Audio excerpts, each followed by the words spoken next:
Escaravelho voa com bolas de som debaixo das asas. Levitação magnética através do som. Esse segredo pode levitar até uma cidade inteira.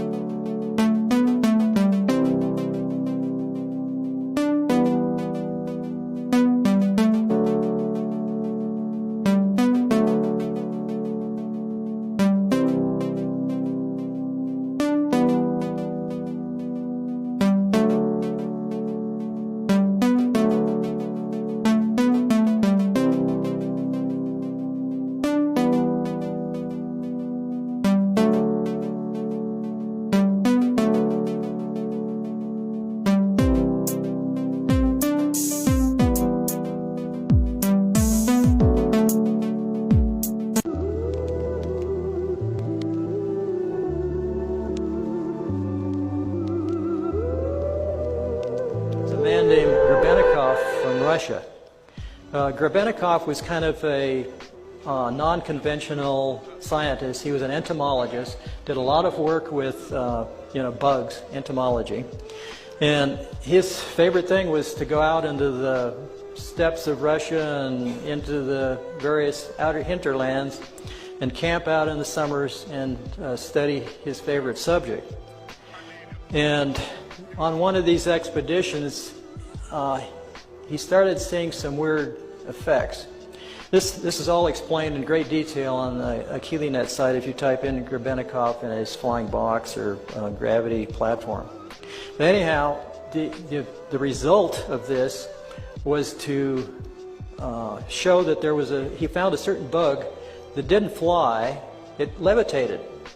And this was he'd put this bug into a little vial or something, and he saw this vial jumping up off the lab table, jumping up and down.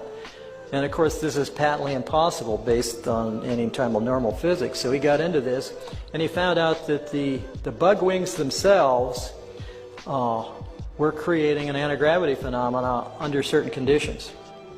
And of course what we have here, if you analyze, I think I found the bug. It's actually a beetle.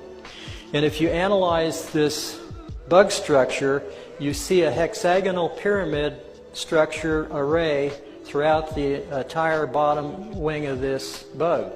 Turns out that beetles have two wings. The top wing is called a wing cover, and what the beetle does is it lifts this wing cover up, and then it flips out its lower wings, or inner wings. Now the bug cover protects the inner wings, but when it gets excited or something, it flips these other wings out, and it flaps these other wings, and the inner wings flap a little, and this beetle goes gyrating around. They can't fly very good, but they sure levitate great, I guess. And anyway, he took a whole bunch of these bug wings, and he glued them to like a Venetia blind structure, and he put it into a little platform he built. So they were all, these bug wings were all covered in here. And he used I theorize he used the wing covers as well as the inner wing itself. There's also a kind of a handlebar on this thing with some controls. You can see the thing a little better here in detail.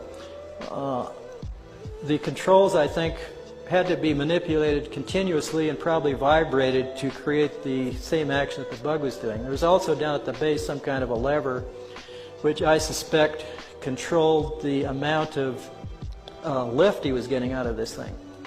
Anyway, Grebennikov claimed that he could fly this thing or levitate it, and it would go around at almost 1,000 miles an hour. Now you ask, how can that happen? Well, he said that there was an energy field that built up around this thing due to this gravity field building up in the platform, and by this thing building up, it built out a force field that basically surrounded him and protected him from the local environment. So even though he was flying at 1,000 miles an hour, you could go, you could be wearing your Sunday best suit and not get it flutter a bit at 1,000 miles an hour. I'm not sure I'd want to stand on something going 1,000 miles an hour that's 2 feet square. But this picture here shows him sitting on the ground, and these pictures are much better if you get on the AchilleNet site. This is the platform with him on it about 3 to 6 feet above the ground, because here's the shadow here down below. Now you could say this is all faked, But if you get into the other things he did with shape, they almost mirror the stuff that I discovered.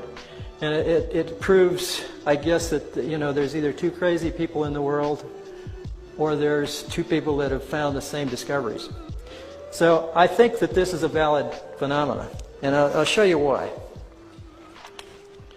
Next slide is a micrograph that I took of a beetle inner wing. This is at 100x. If you look closely at this thing, you can see rows of bumps all along the bottom of this wing. Each row is staggered from the next row next to it, and this is all over the surface of the bottom of the wing. Now, I don't know of any aerodynamic surface that has bumps all over the bottom to help it fly better.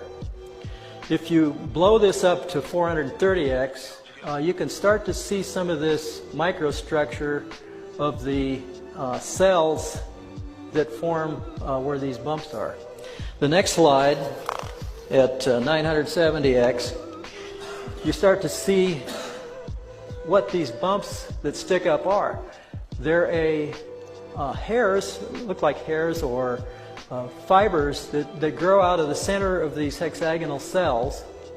And of course, this harkens back to my basic shape power discovery, is that each one of these, because of their shape going down to a point, is creating a magnetic field. And remember, a magnetic field is a rotating piece of vortex in the ether.